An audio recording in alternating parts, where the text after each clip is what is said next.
Monday. We have had some technical difficulties. Mayor Chris Jensen is out of town, so we are sorting through trying to get us live. So we appreciate your patience and we are so grateful you are joining us today. If you have any questions or comments, please feel free to drop them in the chat. I am Kristen Boyce, a licensed marriage and family therapist with Pathways to Healing Counseling, and I am so excited for our guest today, Lois Bouchong. Welcome, Lois. Thank you. I am not the mayor, so. Yes, he's not. He's out of town, so it's you and I. And we have never talked on a topic about moving and transitions and adjusting to a new community. And I thought it would be a really important topic to talk about. And I'm so excited. I have your book right here. So I thought I would show everybody. Lois's book is Belonging Everywhere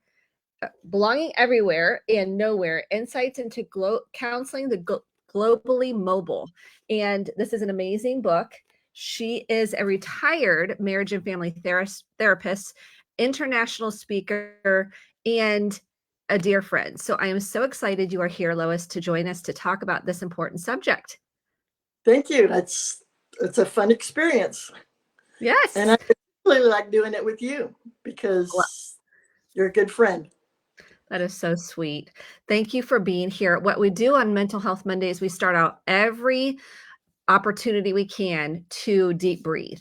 So we're going to start off with some square breathing. And this is what I recommend to every client that comes through the door. This helps with anxiety, depression, getting your nervous system regulated. I do it every hour. And I know people are like, really? It is the most helpful tool, in my opinion, to help you come back to center and get out of fight, flight, freeze, fawn responses. So let's do it together. Okay. Get comfortable in your seat, or if you're standing, feet on the floor. I like to wiggle my toes. So if you're in a meeting, you're in class, you're in a stressful situation, first thing is just kind of wiggle your toes to get back in the present moment. Pressing your feet into the floor. We're going to inhale through our nose for 4. We're going to hold the breath for 4 and slowly exhale out our mouths for 8, like we're cooling soup, cooling a cookie. So let's do it together. Pressing into your feet. Okay, big inhale through your nose. Hold. And slowly release out your mouth.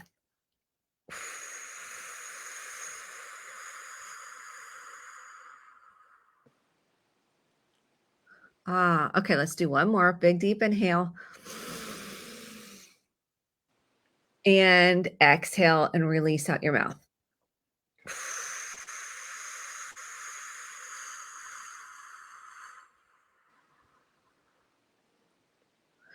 How'd that feel for you, Lois? It's great. Now do we get to eat the cookie? Yeah, I wish. So here we are. Let's talk about moving. You have moved over 44 times in your life. So you're really an expert on what this means to move, get adjusted, all the emotions that come with it. So tell me a little bit about how you feel, how you got into the passionate topic of, like, the passion you have for this topic.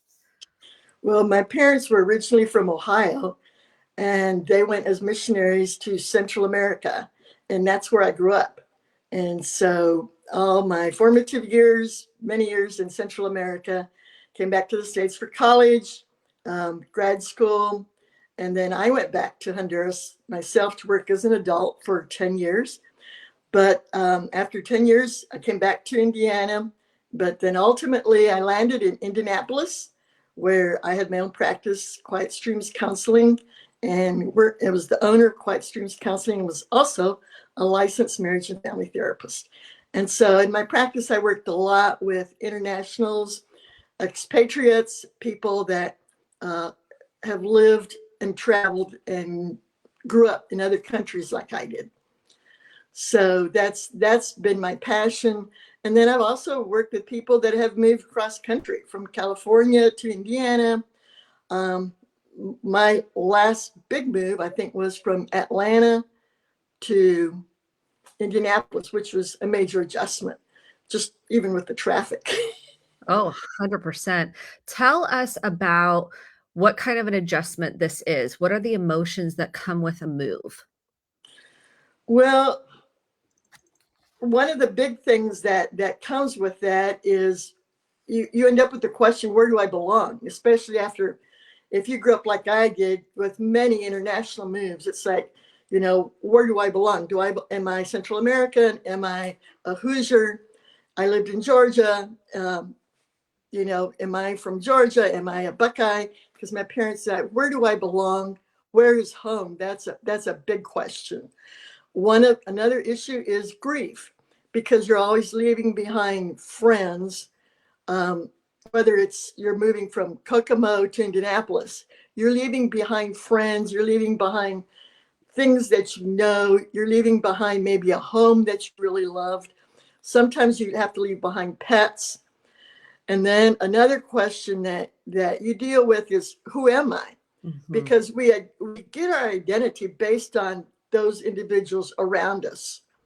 And then if those individuals, if our support system keeps changing, well, then that becomes scrambled of who am I? Because that we don't have that stability of that same person that giving us that same message, because we're constantly moving.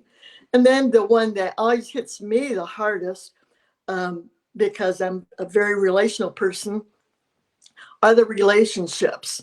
You grieve the relationships because you're constantly having to make new friends. And especially if you're in an environment like I discovered here in Noblesville, especially, people grew up together. They've known each other. They talk about, I remember when we did this, and remember that nasty teacher we had in grade 3, and so forth. And it's like we can't connect. And so we're constantly forming new relationships, and we have to do it quickly, because we learned that when are we going to move again? If you're military, you're going to move every couple of years. If you're work for the diplomatic community, you move every 2 years. We came back to the States every 4 years. So you form relationships quickly, and then you have a sixth sense when somebody else is pulling away because they're getting ready to move. And so then you start to grieve. But those are some of the key challenges that we face in moving. And if it's an expatriate move, all of these feelings are amped up to another degree. Whereas if it's like when I moved from the west side of Indianapolis to Noblesville, I felt some of those things, but not to the degree as I felt when I moved from Honduras to Georgia. Because of cultural differences too. Does that play a role? What was your question? Cultural differences play a role as well? There's cultural differences.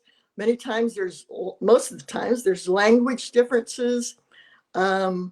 There's just the way you know how to respond when you're in the States. Like, for example, when somebody sneezes, we go,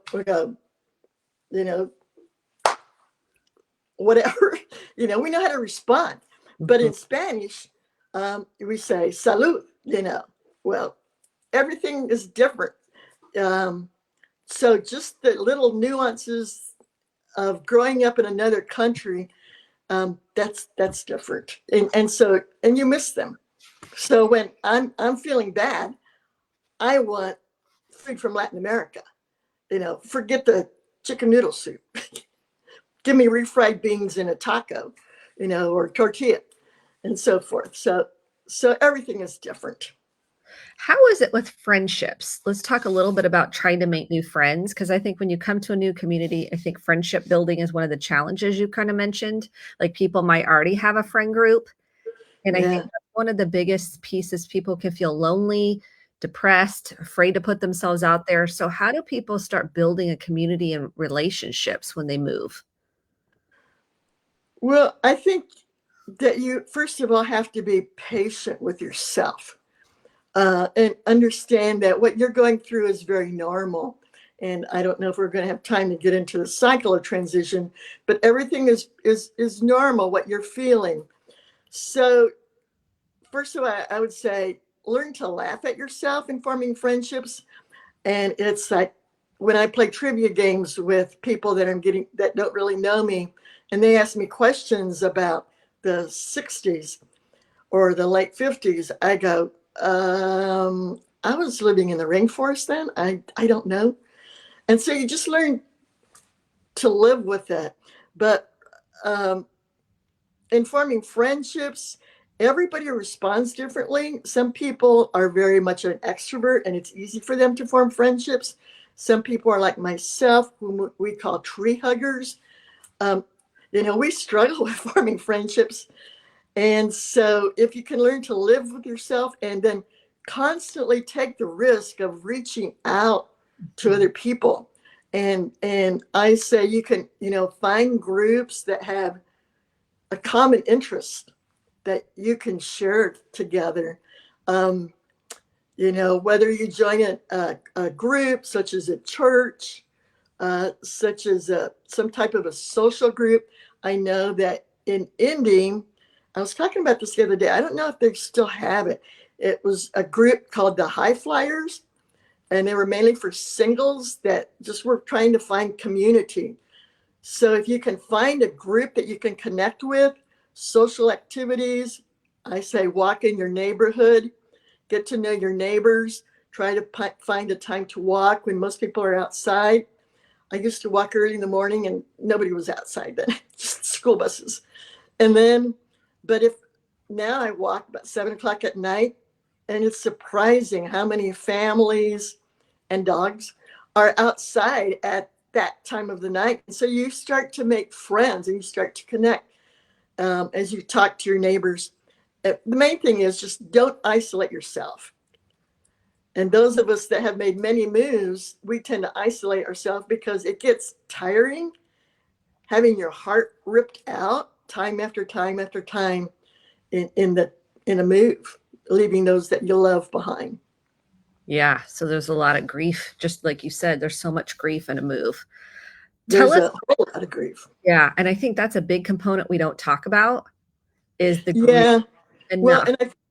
and related to the grief, I think there was a movie that came out a couple years ago. Now I've kind of see the second version of it, but Inside Out. That movie was based on the many feelings this little girl experienced in a move. And she was afraid to talk about, sad. And because when you're moving, you feel a mixture of emotions. You can be excited, you can be happy, but yet you can be sad. And that's what that movie Inside Out was based on, the many feelings surrounding a move. Somebody said, the deeper you love, the deeper you grieve. And that's what happens in a move. If you really, really love the people or the job that you were in before, and then you have to leave it behind, you're going to grieve a lot. If you couldn't stand them, you probably will be very happy you're moving. That makes a lot of sense. I love that you outline this cycle of transition. Can you talk Yeah. about the cycle of transition so it normalizes what someone might be feeling when they make a move or any kind of transition? Yeah, I've run into this cycle not just in moves, but in life. And um, I first heard about it from David Pollock. He is an author and he is an expert on transitions. David Pollock, Ruth Van Reken, and Michael Pollock wrote a book called The Third Culture Kid Experience. And in that book, he fleshes out that cycle of transition. And first of all, the first step is involvement. We're in a location, we belong, we know what to do, we know what's expected of us, we have our support system. So we're involved. Then we have the second step. We're going to move. And it's the leaving.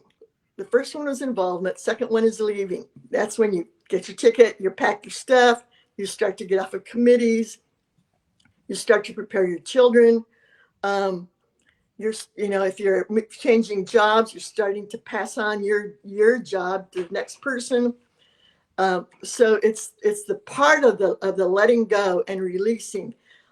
And so it's like I always compare it to I'm dating myself, the old monkey bars. You couldn't move forward till you let go of the one behind you. Then you could move to the next one. So So leaving is step number 2. Step 3 is the actual transition, such as actually saying goodbye or saying hello to the new places. One of the things I always say is a good goodbye means a good hello. So if you have unfinished business from the past, you need to resolve those before you move forward. So there's the transition that if you're in other cultures, many other cultures are real big on going away parties. In Latin America, we have what we call despedidas, going away, where people come and bring you gifts that tell you goodbye, and and you cry together. At least I did. And then you have the 4th step is the actual entry into the new location. And so in that step, sometimes we call it the step of chaos, because it's like you may be grieving. You may not want to be there at first. It might be very exciting. It's like, oh, great, here, they've got this. I love this. I love my new house. But then after a couple months, it's like, I really can't stand my neighbors. Or, so it's a time of chaos, a lot of feelings many times. And in this stage, everybody responds differently. So what I'm saying, some of the experiences, somebody else may not experience that. Many times in international moves, the one of the partners goes off to work and the other one is at home with the kids. And so the one that's at home with the kids struggles more because the other guy or female, the other person is off at work and has their own support system there. But the time of entry, you can go into a major depression. It just depends on how hard that transition is, how brusque. If I came from Papua New Guinea to Noblesville, that's pretty intense.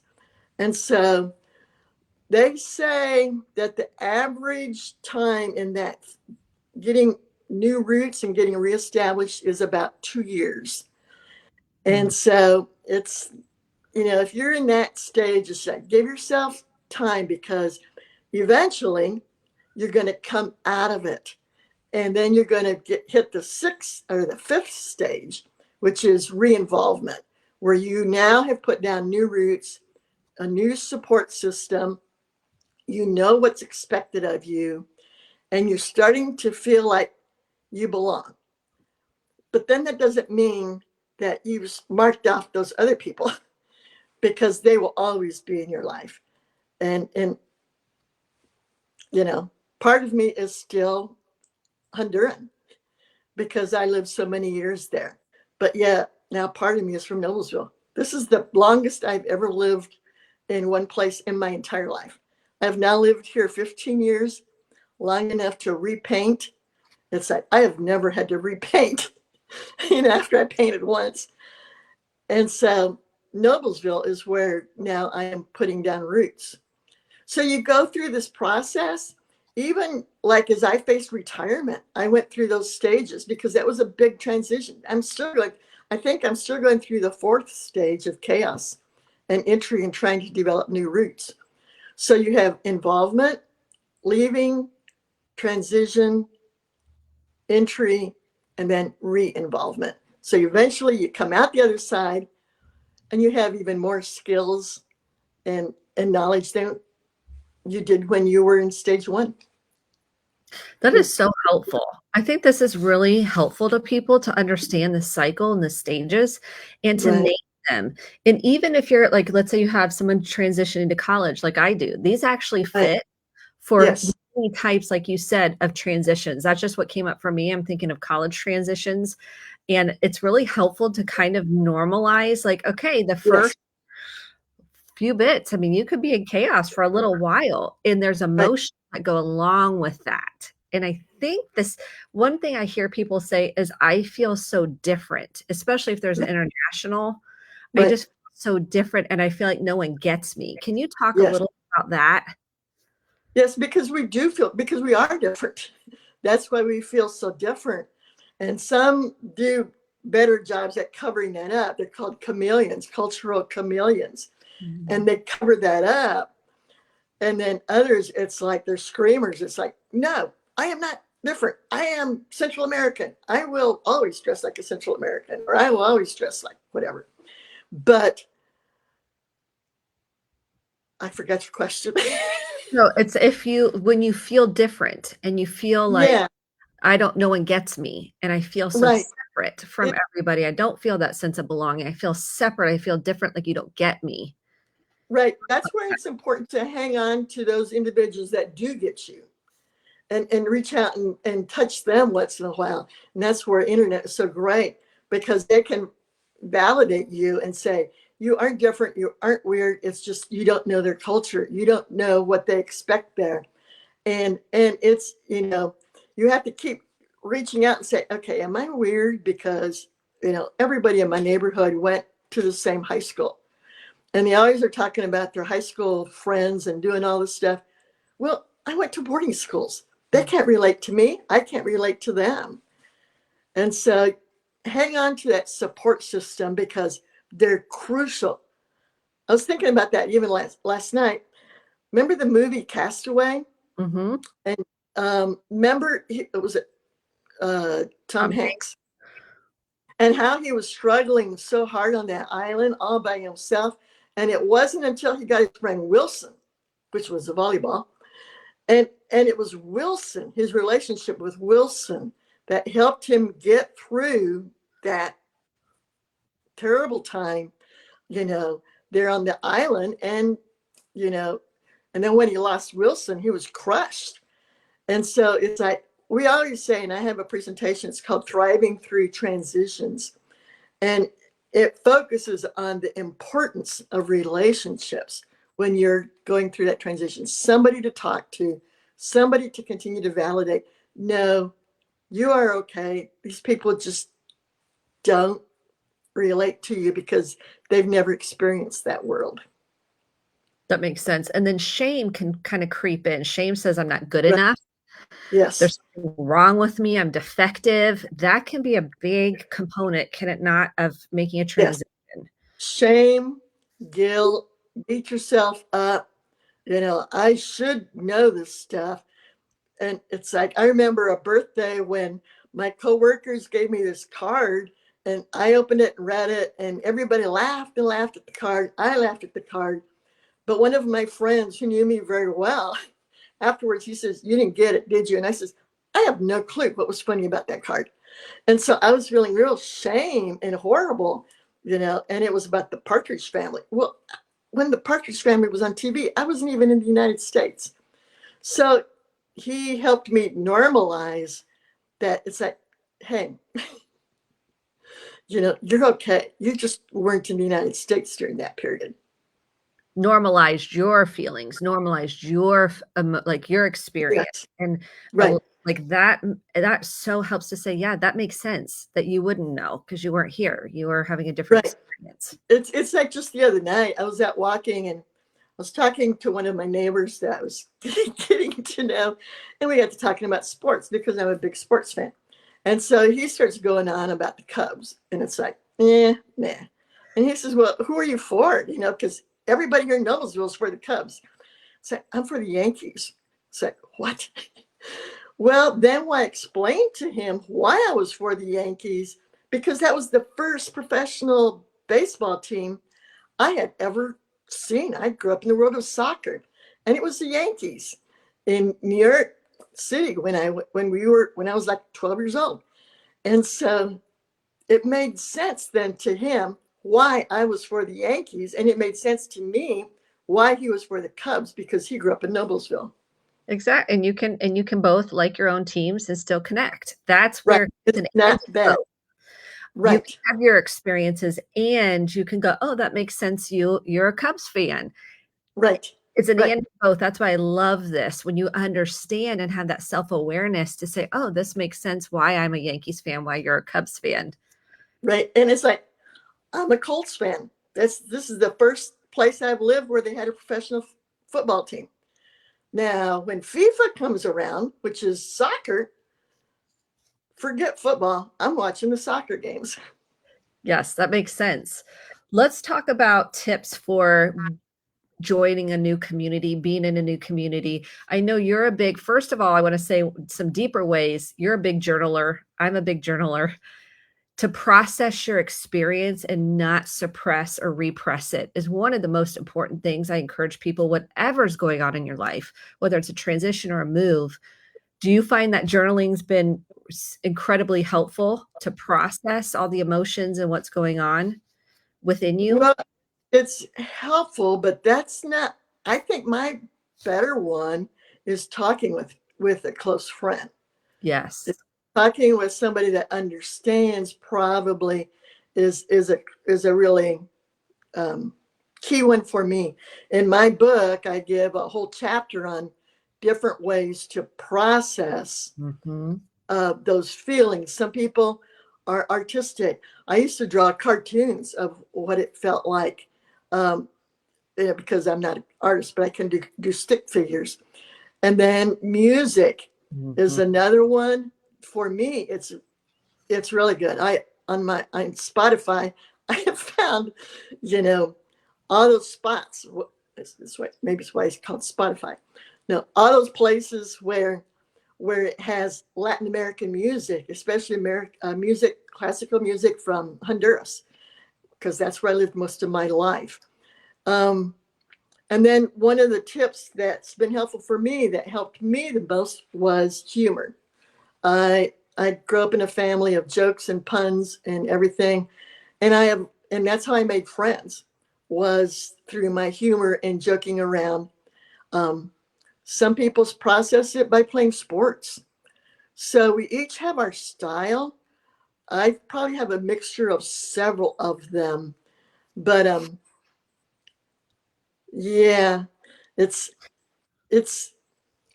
everybody's different. Yes, everybody has their own way that helps them, and oftentimes a therapist is gonna be helpful too, because maybe Yeah, it's tapping into some other deeper childhood memories or associations, or you just don't feel good about yourself, and there's some other layers to really right, kind of process and work through, and working on self-compassion. I think that's a right, process because we have this inner critic that criticizes how we're moving or why we feel this way. We shouldn't feel this way. And I feel like that inner critic can get bigger when there's a transition. right. And I think sometimes we get stuck. If you get stuck and it's like, I don't want to go out, I don't want to visit anybody, I don't want to make new friends. You really need to talk to a professional. And those that have done international moves, those therapists are hard to find. And so that's why I wrote my book. That's a good lead-in, Kristen, to my book, because it's written specifically for therapists of how do you work with somebody that comes into your office that has gone through many international moves, and how to get them unstuck and maybe uncover some past trauma that took place overseas. And even though my book is written for the professional, the layperson can understand it as well. I've recommended it. It's available on Amazon, and it's called Belonging Everywhere and Nowhere. And this book, and I love the cover, as you can see, Hey, because this is how people feel. I where do I belong? We're all looking for yeah, belonging. We all want to feel like we matter, we're important, we're lovable, we're enough. And a lot of times we don't feel like that. And so this helps normalize what you might be going through. So I highly recommend it on Amazon. And I'm so grateful, Lois, for you and your heart and the work you're doing in the world. Where can people find you if they're like, oh, I just want to reach out? Where would that be? well, I'm retired from counseling. And so I'm doing some very limited coaching for those that are making international moves, or going through a major transition. I have a website, loisbushong.com, and that's where they can find me and send me a message. Perfect. But as far as counseling, I send them to y'all. Thank you. And there's lots of counselors out there that can help during this time. If you need immediate help, you feel like you are suicidal or you are not sure, you feel like you're a burden, you need extra support, 988. You can call or text 988 24/7. There are trained clinicians on the other line. Please know that you are meant to be here. You matter, you're loved, and you're enough. And so please, if you need extra support, 988 is the new 911 for mental health. And I'm thrilled, beyond thrilled that it's available. So 988, if anyone needs that. And we're sending you all the love. And thank you for joining us today. Thank you. Adios. Adios.